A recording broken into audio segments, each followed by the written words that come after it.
Brazil's largest city, plunged into darkness. The Amazon basin is burning at a record rate, according to Brazil's research center. The fate of the Amazon rainforest is in new hands after Brazil's closest election in decades. Occupy it to avoid surrendering it. These were the words of the Brazilian government after incentivizing her citizens to occupy the Amazon rainforest. Years later, the area, which used to be the world's largest carbon sink, now emits more carbon dioxide than it produces. During Lula's first administration in the 2000s, Brazil reduced deforestation by nearly 70%. Fast forward to 2021, the country allowed individuals and companies to profit from exploiting natural resources in the rainforest. Bolsonaro, the ousted president, affirmed that rainforest protection policies were suffocating the country. He was an advocate of development over conservation. However, the irony remains that the Amazon is the poorest part of the country. Lula's first speech as the country's president ignites hope because his government is already pushing a law restricting access to the rainforest. Nearly 13.2% of the Amazon, constituting 85 million hectares, has been lost due to deforestation. This depletion is blamed mainly on government policies, especially in Brazil, where 60% of the Amazon lies. Many have hailed Lula's government, calling it the savior of the Amazon, while others are skeptical about the effect of his policies in this age. He may have succeeded from 2004 to 2011 when he was president, but does he have what it takes to turn things around? Would the key players in the country's deforestation industry dissuade him from implementing his environmental policies? Watch till the end to find out. The Amazon rainforest, or Amazonia, is a moist, broadleaf tropical rainforest in the Amazon biome, covering most of the Amazon basin in South America. It is the world's most important rainforest. It boasts a landmass of 7 million square kilometers, of which the rainforest covers 5,500,000. 60% of the landmass is contained within Brazil, while Bolivia, Ecuador, Colombia, Guyana, Suriname, Venezuela, and French Guiana take the other chunk of it. Being the largest tropical rainforest in the Americas, the Amazon is home to incredible biodiversity. At least 1 in 10 known species live here. The region is also home to over 2 million insect species, thousands of plant species, and over 2,000 birds and mammals. Tree species in the area are estimated at 16,000. This rainforest, which was once nature's greatest asset in the region, is increasingly threatened thanks to habitat loss caused by deforestation. The World Wildlife Fund predicts that over a quarter of the Amazon will be without trees by 2030. If nothing is done to curtail the trend, 40% of the forest will be lost by 2050. With several governments in the Amazon promising radical climate change policies and failing, the world has lost confidence in these leaders. Exploitation began in the 16th century after the first set of European explorers visited the region. They became so obsessed that they explored the nooks and crannies of the forest. Today, the Amazon is a shadow of itself, or what many analysts call an emergency situation. The result of this indiscriminate ripping of the forest is the loss of our ecosystem. Experts agree that the Amazon is gradually reaching a tipping point since it is losing its nature and switching from a rainforest to a savanna. Rainforests are sensitive to fires and prolonged droughts, resulting in the loss of trees. Researchers in the Amazon thought this would take decades to happen, but recent studies show that a tipping point is imminent. The rainforest is now at a point where it could become a savanna. While rainforests support a wider range of species and absorb carbon dioxide, the savanna doesn't. It takes political will to end the carnage in the Amazon forest, but who's willing to risk it all? Will Lula da Silva, a controversial leftist, save the Amazon? Because a larger chunk of the Amazon rainforest lies in Brazil, the world looks up to this Latin American country to set the pace.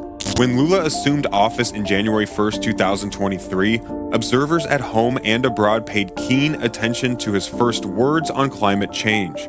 In his inaugural address, he set things in motion by declaring our goal is to achieve zero deforestation in the Amazon and zero greenhouse gas emissions in the electricity matrix, in addition to encouraging the revitalization of degraded pastures. He indirectly called out the agricultural producers who are frontliners in deforestation. The president also went on to sign measures to fight deforestation and strengthen environmental protections. This law banned illegal land grabbing originally enacted by Bolsonaro. He insisted that Brazil did not need to clear another hectare of rainforest to expand its agricultural industry. He promised to use his influence to demand that rich countries deliver on their promise of $100 billion in climate finance. So far, his speech is gathering support from world leaders. Top on the list is Frank-Walter Steinmeier, Germany's president, who pledged 35 million euros to the Amazon Fund. This move comes years after Germany cut Amazon funding to Brazil. The Norwegian environmental minister Espen Barth Eide told the press that his government would reach out to Lula's team to resume funding for the Amazon protection.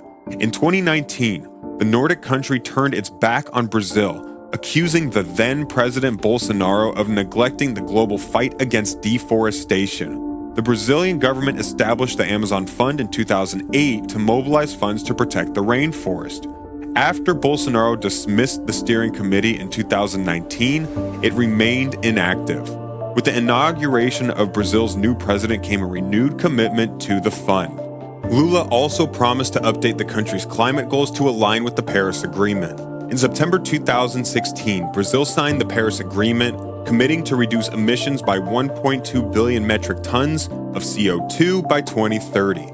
Experts feared that the Latin American country would not meet the target if Bolsonaro won the election.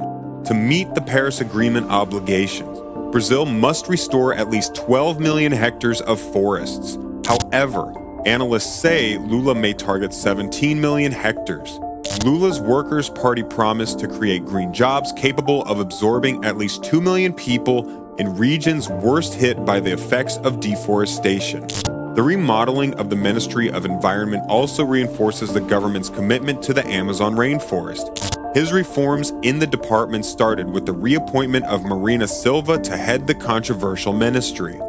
Given that many lawmakers and agribusinesses do not like her, it will be a hard nut for the administration to crack. Lula's government hopes to replace the heads of IBAMA and ICMBio, Brazil's Environmental Protection Bureau. Brazil is expected to take a clue from the United States climate and tax deal aimed at pumping $369 billion into programs supporting the country's clean energy transition. The Inflation Reduction Act is expected to cut the country's carbon emissions by 40% this decade, while fully transitioning into a net zero economy by 2050. Key areas of the bill include incentivizing the use of electric vehicles, fining companies that exceed a certain level of methane gas emission, investing in polluted communities, cutting agricultural emissions, and boosting clean energy manufacturing. Automakers like BYD Company Limited recently introduced 2 new electric vehicle models in Brazil, hoping that Latin America's largest vehicle market will have favorable political and environmental conditions under Lula. The company projects that 10% of all vehicle sales in the country will be hybrid and electric models by 2025. This dream would have been impossible if Lula had lost in the polls. Experts warn that we shouldn't expect much from Lula since his first year will be about tidying up the house.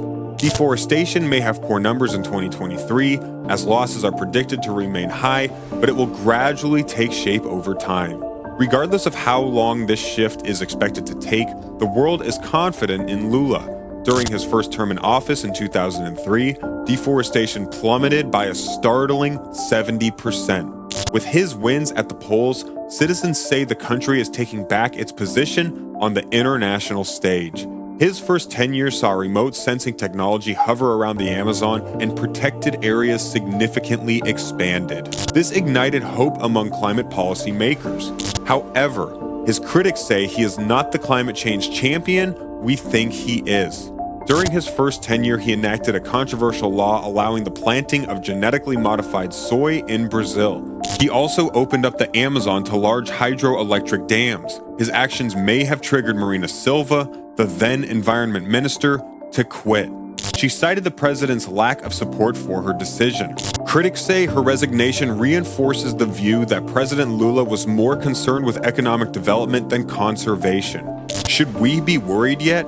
It's been over a decade since the incident and things have changed. The new Lula is more pragmatic and committed to restoring Brazil as a champion of the green movement.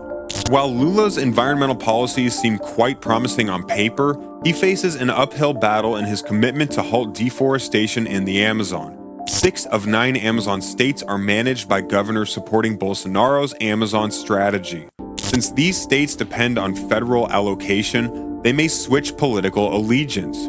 The federal government wields much power, and although they are autonomous, they depend on the central government for a share of the country's taxes. Therefore, there's indirect control over the states. Will the organized criminal groups in the Amazon allow him to implement policies that affect them negatively? How will the vibrant agricultural sector heavily dependent on deforestation fare? Will the conservative-dominated Congress pass environmental law with ease? Will Lula be forced to form his own alliances to pass climate legislation? With funds from rich countries and the backing of world powers, Lula can renew hope in the environment.